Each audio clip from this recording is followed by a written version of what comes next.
Hello, magandang hapon. Today is August 23, 2026. Time check tayo, mga 2:20 na ng hapon. So night shift tayo ngayon. So while na babiyahe tayo, gagawa tayo ng content reaction dun sa mga nangyayari sa yung shooting incident sa Ateneo de Zamboanga. Pero bago ang lahat, kung abutin kayo ng YouTube channel ko, please to subscribe, like, and share naman. Malaking tulong na rin yan sa akin. So, before ang lahat, may isa akong followers na nagtanong sa akin na kasi ganito ang laging suot ko sa mga short video ko.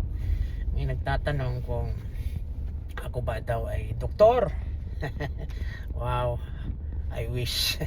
Hindi po ako doktor at hindi rin po ako nurse. Pero nagtatrabaho ako doon sa lugar ng mga nurses at mga doktor. Doon yung trabaho ko.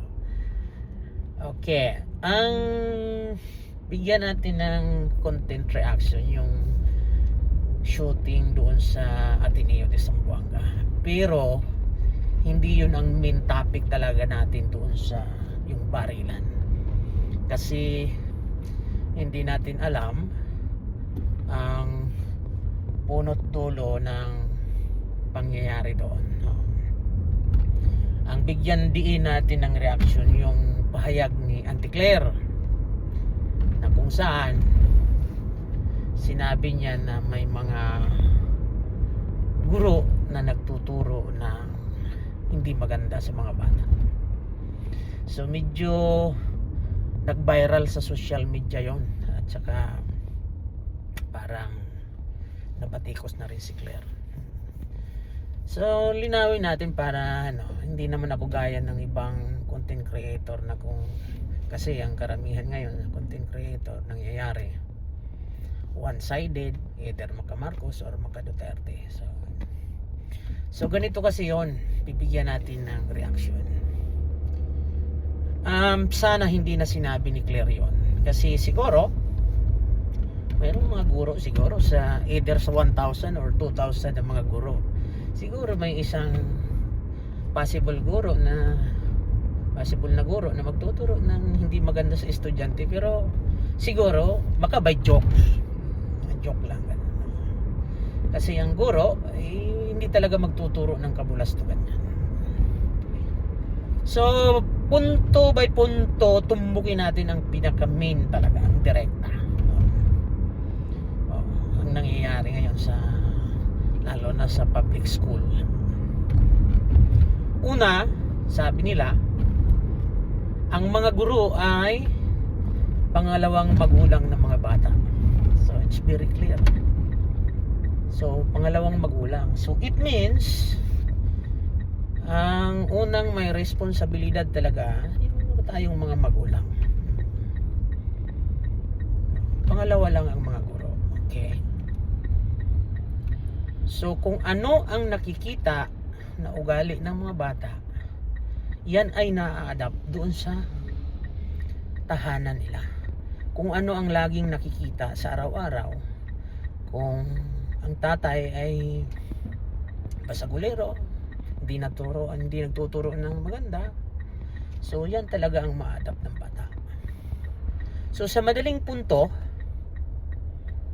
ang naging ugali ng bata, ng estudyante, ay hindi na-adapt yung galing sa mga magulang at kung ano ang nakikita sa paligid. So wag natin isisi sa mga guro, kasi sa kasabihan nga, ang guro ay pangalawang magulang. So meaning, nandoon talaga sa mga magulang ang responsibilidad. Okay. Ang hindi lang maganda, kasi nagpaliwanag si Claire Castro na ganun ang mga guro. So Claire Castro, dapat hindi ka nagbitaw ng ganung salita. Alam mo ba kung bakit? Dapat magpasalamat tayo sa mga guro. Kasi ang mga guro, sila ang naghuhubog sa atin lahat. Claire Castro, hindi mo mararating yon ang pagka undersecretary mo kung walang mga guro. Yan. So paano yan masusupil ang mga bata ngayon ng mga walang galang, walang modo? Kasi marami ng batas na implement na parang nandoon lagi sa mga bata ang suporta. Noong araw, pag binato ka ng teacher mo ng eraser, magsumbong ka sa tatay at nanay mo, pagagalitan ka na hindi ka nakinig, hindi ka sumunod sa teacher mo. Nabato ka ng chok, iyak-iyak ka, uuwi ka, so sumbong ka sa magulang mo, pagagalitan ka kasi hindi ka nakinig. Pero ngayon iba na, dahil may mga batas tayong hindi na akma sa aking palagay. Pag binato ng eraser, wala na yan, hindi na, malaking issue na yan. Binato ng chalk ang estudyante, malaking issue na yan. Susugod ngayon ang magulang. Oo, kakasuhan ngayon si teacher. Pero hindi nila alam ang punot dulo kung pasaway yung bata nila, yung anak nila. Ganun. Kaya ngayon wala nang modo. Ito naman si Undersecretary, yung anti-Claire nyo, bunganga ng bunganga din, hindi nag-iisip. Na samantala, kung tutuusin, ang mga guro dapat suportahan nila. Biruin mo, isang classroom, magtuturo ka 30, 40, 60, 60 na estudyante. Sa buong maghapon yan sa mga probensya. Sa Metro Manila, kalahating araw lang. So yan. So dapat nga suportahan nyo. Alam nyo ba ngayon, yung public school, napakahirap ng public school ngayon.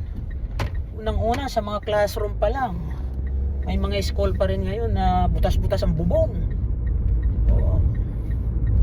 Eh dapat sana yun ang kasi public school dapat yan ang tinutulungan ng gobyerno. Daig pa tayo ng mga private school. Ang mga private school, the electric fan, the aircon,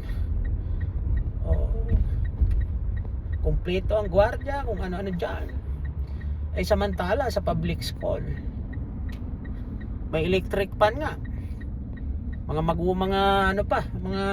magulang pa ng estudyante yung nag-ambagan para makabili ng electric fan.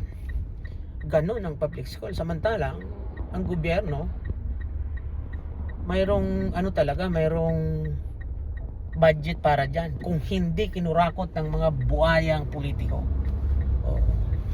Yun ang tandaan mo, Claire Castro. Kinagalit na naman niya ako eh. So yun lang, ngayong araw na to, nandito na ako, malapit na ako sa trabaho ko. Bye! Paki-share naman ng content na to para matauhan yung mga komentaryo dyan sa social media na wala naman, hindi naman alam kung ano ang punot dulo. Hindi naintindihan ng mga guro. Ay, naku po. Siya, bye bye, nandito na ako sa garahe ng trabaho ko. See you in the next content.